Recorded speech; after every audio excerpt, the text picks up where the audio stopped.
alam ko naman na gusto niya akong maging malaki yung harapan ko at saka gusto niyang mag-work ako sa Hooters. So, yun. So, yun, naalala ko yan. Pero, hindi ko naalala talaga na gusto niya akong maging I can't almost breathe to cry. Oh, this is the time. This is the time that I lock myself, guys, sa bathroom na. Hi, guys. Katatapos ko lang naligo. Hi, guys. Good morning. How are you na, guys? I think good afternoon na dito. So, itong buhok ko, mabasa-basa pa siya. So, okay lang. I blow dry my hair. But it's not, you know, I don't blow dry until it really gets so freaking dry. The good thing about my blow dry, kung air siya, hindi siya sa akin. Matagal na siya dito sa bahay ng, sa biyanan ko doon. And the good thing about that blow dry, it's have the heat. And also have that cold. Para hindi madadamage yung buhok niyo ba? Naisipan ko lang itong i-video, guys, kasi katatapos ko lang naligo. And then I watched yesterday, I watched a video from Colin, Miranda Singh. Kung hindi niyo pa kilala, of course, Miranda Singh is sikat sa YouTube. Ito, purple na naman tayo. Itong bag na ito, meron itong maliit na parang sulatan babo. Pink pa siya, guys. Nakita ko siya. Ito. Pero bago natin ito i-open, alam nyo ba kung ano ang andito? Nasulat ko itong diary ito matagal na, guys. Bago pa kami ni Tami, bago pa kami magkasama, hindi pa kami kasal. At saka parang, tignan natin, nakalimutan ko na, parang nilagyan ko ata ito ng mga date. Yung date ba yung araw kung kailan ko sila sinulat. Kasi naman, alam naman ninyo, nag-video ako, kita nyo yung life ko. Like what I said on my previous video, their diary, their internet diary. Watch nyo yung live ko dito. So, yeah, ito na. So, hindi ko naman i-basahin lahat sa inyo. Gusto ko lang i-ano yung mga, gusto kong i-share sa inyo kung ano man yung sinulat ko dito sa diary book ko. So, anyway, so yun lang. So, and then, maglagay muna tayo ng kilay kasi yung kilay ko, guys, parang wala dito, wala dire. So, gusto ko lang talagang i-share sa inyo. Ito, Wet n Wild yung gamitin ko na pang eyebrow. So, yan, isipan ko lang itong i-ano, guys, i-share sa inyo kasi, I like watching Colin. Si Miranda Singh, I like watching her. So, yan. Noon, guys, hindi ako mahilig mag-diary. Dito lang talaga ako nahilig yung mag-diary kasi hindi natin alam, you know, kung ano mangyayari dito. Merong akong diary. Noong pagpunta ko talaga dito, yung mind ko is thinking about, you know, kung ano mangyayari sa akin, ganyan. Para safe ba? Hindi naman safe. Parang may sulat ba na nakaano kung ano mangyayari sa akin, or kung hindi niyo alam yung ano dito, yung life ko dito is hindi din naman hindi sobrang ano ba kaaya-aya. I mean, noong unang panahon, nung few years ago, karanasan na hindi ka masaya ba, yung parang iba yung dating ng buhay mo, parang may mga kontrabida sa buhay, ganyan. Okay, guys, before natin basahin itong diary ko, guys, kung ano man ang dito sa loob, ano ba, guys, yung pag ano kayo, guys, ba, kapag mag-exercise kayo, this morning, guys, pala, I did exercise. Nag-exercise ako this morning after playing the game, yung game na nilalaro ko, Rules of Survival. Kung ako lang ba yung mag-exercise na, yung isip ba yung tinitignan mo yung tiyan mo, kung lumiliit agad. Alam naman natin na hindi magic ba, hindi yan magic, pero tinitignan talaga natin kung ano yung, kung mayroong pagbabago ba agad. Parang gusto natin ng magic ba, yung ganyan, yung tinitignan natin kung okay na ba itong tiyan to, maliit. One exercise lang yan, ha. Ako lang ba, or ganun kasi, yung parang feeling ko ba, yung kapag mag-exercise ka, ano agad yung puson mo, or yung tiyan mo, lumiliit agad.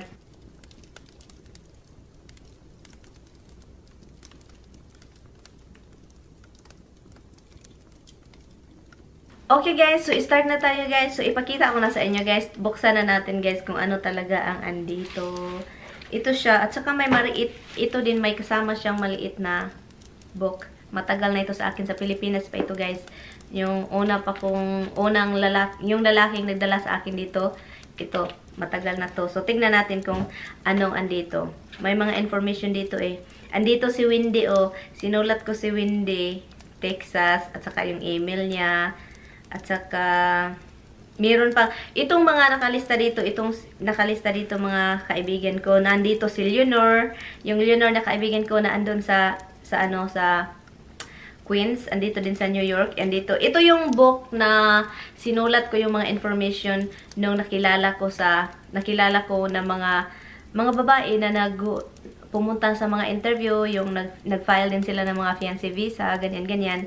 So, sinulat ko sila dito, mga email address nila, asan ang lugar nila, at saka, ano pang nasasulat?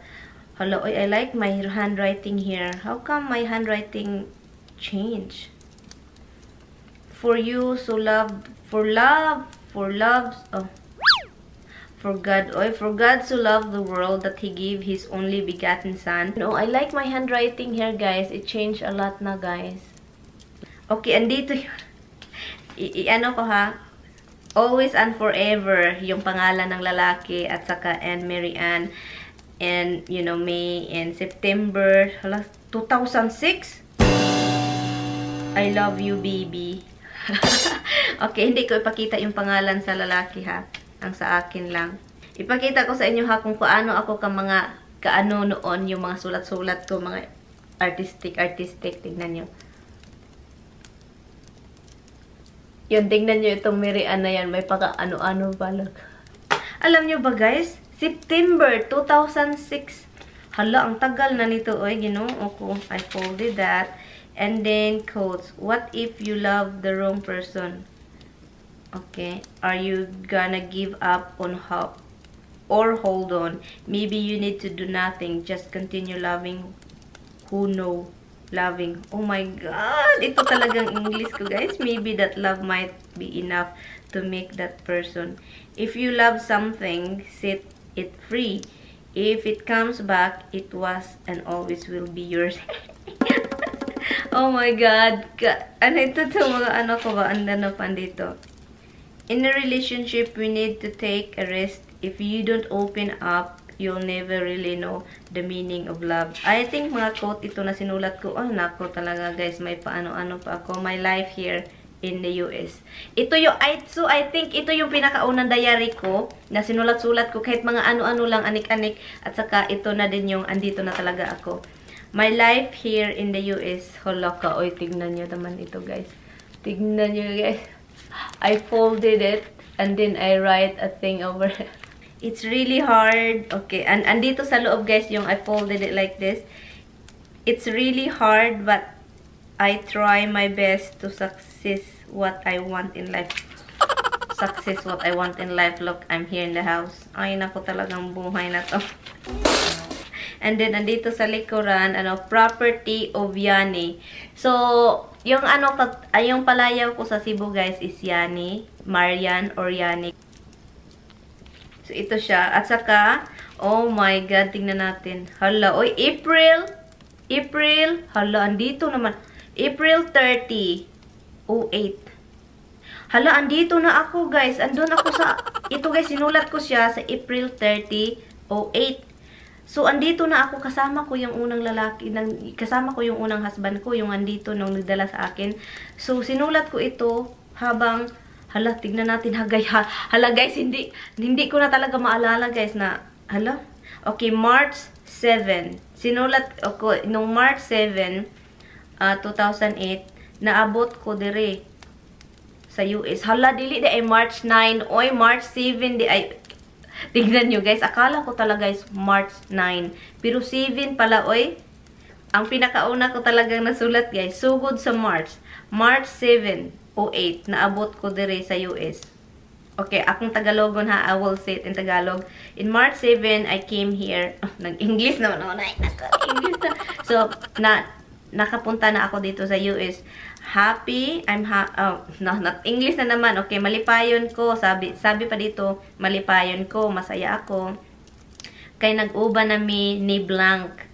Dahil nagsama na kami ni Blank. Bisaya itong sinulat ko guys, hindi English guys. Bisaya, pero itagalog ko sa inyo ha. Kasi nagsama na kami ni Blank. Pero, pero sakalit. Oh, dito. Hala, oy, hindi ko na talaga ito naalala na sinulat. Ay, naku talaga. Okay. Pero sakalit na usab ang tanan. sa diyan pero sa kalit na uso. Hala ay grabe ka drama man ito ay.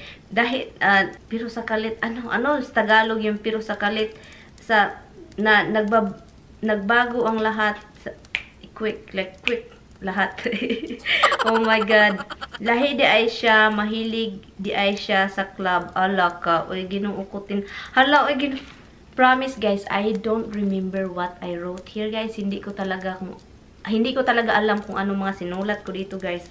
Iba pala siya, mahilig pala siya mag-club. Sige na dayon mi og away. Palagi na kaming nag-aaway. Nasasad na ako. Buti na lang may mga kaibigan ako na willing akong tulungan. So yun. Ako sultihan si Blanc sa ako plano.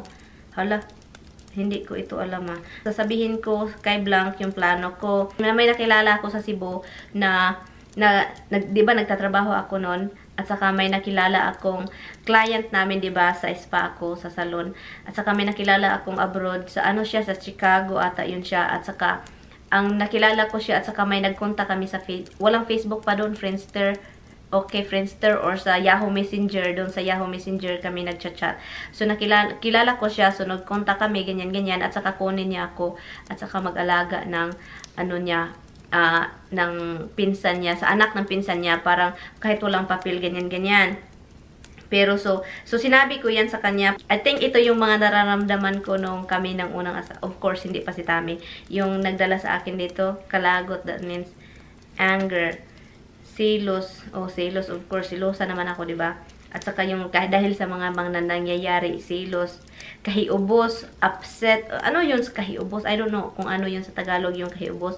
Pagmahay, yung pagmahay, I don't know din. Kaguol, parang ando na lahat, parang kasama-sama na yan. Sa kadaghan sa akong gibati, dire wala na ko kabaloon sa tusiya nga gibati. Wala ka, or Ginoo ko. Tignan nyo guys, itong mga ko kadramahan, tignan nyo. Hindi ko talaga alam. Sa daghan sa akong gibati, dire wala na ko kabaloon sa akong gibati. Dahil marami na akong nararamdaman, hindi ko na alam kung anong nararamdaman. Dako akong pagmahay sa akong pagkaila ni Blanc. Okay, ito yun. Na pagkaila, pagmahay. Dako, malaki yung pagmahay ko dahil nakilala ko si si siya. So yun. Wala jud ko kabaloon sa akong dangatan dire. Hindi ko talaga alam kung ano mga mangyayari sa akin dito. Hala, oy talagang itong diary na ito guys sa ito guys. Sa isang lalaki ko pa. So para ito pala, itong diary ito yung asawa ko na ngayon. Naalala ko kasi dito ko na siya nasulat dito na sa New York. Lonely kayo ko karon, wala jud ko kabaloon sa akong buhaton. So nasasad talaga ako ngayon, hindi ko alam kung anong gagawin ko. Hala, marami pa dito ay ano ba to? Ulo ko nakaano may nakadikit dito nakadikit, parang stapler. Hindi ko alam kung ano yung andito. Hala, andito yung mga cellphone nila. Okay, hindi ko alam kung ano andito guys, kung anong nakasulat dito kasi meron siyang guys, naka-stapler, parang hindi ko alam bakit anong nakasulat dito. Ayaw ko naman siyang tanggalin. Tanggalin natin kung ano yung nakasulat dito. Wala, hindi ko talaga alam guys na ganito. Meron akong mga ganito. Dear Diary, June 3, 2008. I'm really sad today because he told me he's going to ask me a favor and I said yes. I'm going to listen. What is that? And he started telling me he want me to be his slut or he want me to be his slut or prostitute. It's really shocking to me. I never expect. Hello, my God, I forget this guys. Kalimutan ko to. This time guys, na-meet ko na yung asawa ko. Na-meet ko na siya. I think this time guys, kasi ang dito June 3. So na-meet ko na, hindi talaga na-meet. Ko na yun, nakilala ko na si Tami, pero hindi pa kami kita. So, but ito yung sulat na parang nakilala ko na yung asawa ko ngayon, si Tammy, at saka hindi pa kami nagkita, nagkilala pa sa internet, ganito, chatting. And ito yung sinulat ko. Sabi pa niya yung ano daw, yung ex-wife niya daw nag-work sa titty bar. So, baka yun ang gusto niyang gawin ko. I never know that if he don't tell me now. Okay, whatever. Yung ina da, sabi ko, yung ina niya his mother also is working there. Hala. I guess, yung ina niya, yung totoong ina niya, kasi may stepmom na siya, hindi ganyan yung stepmom niya. So, yung totoong, yung mama niya nag-work din sa titty bar. Oh my God, ganon pala. Kaya pala, nakalimutan ko na talaga lahat ito, guys, as in, guys. Before, all I ask them is, don't treat me like shit. I ask him to treat me like shit. Oh my God. Hindi ko na, because I'm not the same with your mom and ex-wife. Diary, I don't know what to do this man. Minahal ko siya. But I can't give him what he want from me. So, yun. So, yun. Nakalimutan ko na ito, guys. Ang naalala ko talaga yung mga pangyayari noon, yung mga pangyayari na sobrang nasaktan talaga ako, na sobrang sakit talaga yung naghanap siya ng iba. So, yun lang talaga yung naalala ko. Alam ko naman na gusto niya akong maging malaki yung harapan ko, at saka gusto niyang mag-work ako sa Hooters. So, yun. So, yun, naalala ko yan. Pero, hindi ko naalala talaga na gusto niya akong maging isa niya, prostitute, ganyan-ganyan, at gusto niya akong mag-work sa titty bar. Yung mga, I think, mga yung hubo-hubo ba, yung mga, I think yung titty bar, diba, yung parang hubad-hubad. So, I think yun. Diary, I hope you can talk. Diary, I hope you can talk. I'm very lonely. I need someone to talk to. Oh my God. Ito yung pinaka talagang yung life ko. Yung nakilala ko siya. I have a lot of friends, but I don't like to share this problem to them. But look, I'm sharing it all with you guys. So, alam nyo na yun yung mga ano. Kung yung nakilala ko yung nagdala dito, guys, sobrang, as in, sobrang mahal ko siya. Hindi noon, guys, kasi hindi ko pa manamit yung asawa ko ngayon, si Tammy, hindi ko pa namit. So, wala akong alam sa kanya. Pero, itong mga pangyayaring ito, guys, at ito, yung nagdala sa akin dito, mahal talaga, mahal ko talaga siya, guys. As in, nung una ha, nung kami pa marunong mag-gitar. So, as alam niyo naman na mahilig akong kumanta, at saka yun, mahilig, may banda siya. So, parang na ano ako ba, so yun, gusto ko lang i-explain sa iyo na hindi ko naman pumunta dito dahil gusto ko lang siyang gamitin na punta ako dito. Mahal ko talaga siya noon. All I know, God is guiding me all the time until here. Bless you, diary. Oh my God, guys. Okay, I'm gonna keep this. Okay, guide in me, God, and my diary. Guide me, God. It says guide in me. Guide me, God, and my diary. So, oh my goodness. Kakaiba talaga ako, guys. Dear diary. First of all, diary, how are you? Like, para talagang kinakausap ko si diary, diba? Me, I'm not good. I'm really sad. I'm still shocked. What he did to me. I can't believe he talked to me really bad. I can't almost breathe to cry. Oh, this is the time. This is the time that I lock myself, guys, sa bathroom na, oh my God. Alam nyo ba, guys, may kadramahan ako, guys, dahil sa sakit, as in, sobrang, sabi ko nga, sobrang mahal ko yung lalaking yun, di ba? Noon. So, this is the time, guys, na, as in, guys, gusto ko nang mamatay, guys. Pinakugpakog ko yung sarili ko sa bathroom. Grabe yung iyak ko, guys. Ano ko. Oh my God. Buti na lang sinulat ko ito, guys, dahil na bumalik yung naalala ko na kung anong ginawa ko sa sarili ko noon. As in, nagkulong ako sa bathroom, guys. Yung iyak ko ba na hindi ko ilabas yung iyak, tago lang ako, at saka grabe yung iyak. At saka ito, yung time na yun, I think, yung time na yun, yung sobrang sakit na ginawa niya sa akin, at saka yung na-miss ko yung family ko. Saka gusto ko, alam nyo, guys, wala na talaga akong paki. Naalala ko tuloy na pinakugpakog ko yung sarili ko sa sa dingding. When we received the letter from USCIS, he threw it to me. He threw it to my face. Oh my God, hindi ko na ito din naalala. He threw it to my face. He told me that That's what I'm waiting for. Oh my goodness.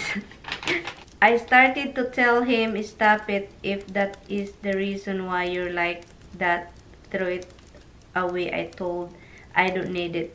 Pasensya na guys, yung mga ano ko diary kasi yung iba lang, alam nyo naman na my English is not really good. So, ito yung mga nangyayari guys, mga diary ko parang ano na. You know what, diary? All I ask to God is I hope He will give me the right one. The person who will love me for the rest of my life. Tignan nyo ito mga papel guys. Tignan nyo ito. Sobrang daan talaga. Ang daming buslot-buslot. And I'm very thankful of that dahil na-meet ko yung asawa ko ngayon. He really did answer my prayer. I don't treat me bad. What? I don't treat me bad? I don't treat me bad. Okay, that don't treat me bad. It's just really hurt because my family in the field expect that my husband treat me good. Always naman yun ay sa mga family. Whatever am I talking here, kahit hindi ko na talaga alam yung mga English ko dito guys. I don't want they think that I'm super suffered. Oh my God, it's talagang suffered. Ito yung I don't want them to think that I'm suffered. Suffer here. I don't like they are worried about me here. So, yun. Ayaw ko silang mag-worried na, you know, kung ano mga pangyayari sa noon sa buhay ko. All I want is His love, not the green card. Oh my God. So, yun. Okay. So, ito yung mga pangyayari, guys, na parang sobrang sakit na. Grabe yung sakit. If I do that, it better I leave him. When my friends in Virginia. Oh, it's not in Chicago, guys. Sa Virginia, guys. Hindi pala sa Chicago yung nakilala ko. Sa Virginia pala. Called me. She want me to go there. Diary. Don't forget. Blank talk to me badly like I'm stupid, crazy. A lot. I don't know what it is. English, what if I don't know? Okay, ito yung ito yung parang ito yung a lot of that. So ito yung parang he talked to me bad, like he talked to me like crazy, but I don't really understand all of it, but I know it's bad. So yun. So ngayon po ko pa naalala talaga na sobra pala yung buang talaga dahil yun. So I think parang yun lang, wala nang iba. So, yun lang siya guys, yung diary. So, ang andito lahat ng nasulat ko is puro kasakit. Lahat is parang heartaches. At saka pagmahay, at saka pagbasol. At saka, hindi ko na alam. At saka yung pagmamahal sa isang tao na hindi ka minahal or iba yung trato sa inyo. So, yun, andito lahat. So, anyway, thank you guys so much for watching. Basahin ko ito ulit later. Hindi ko na talaga, at saka nasa-shock ako guys sa handwriting ko kasi naiba talaga yung handwriting ko as in. Ba't naiba yung handwriting ko? But anyway, thank you guys so much for watching. I will see you guys in my next part 2, in my next video. Part 2, ito, kay Tami na ito, dito na ito guys, sa live ko na ito. Anyway guys, thank you guys so much for watching. I will see you guys in my next one. Bye! Bye guys! Yeah, so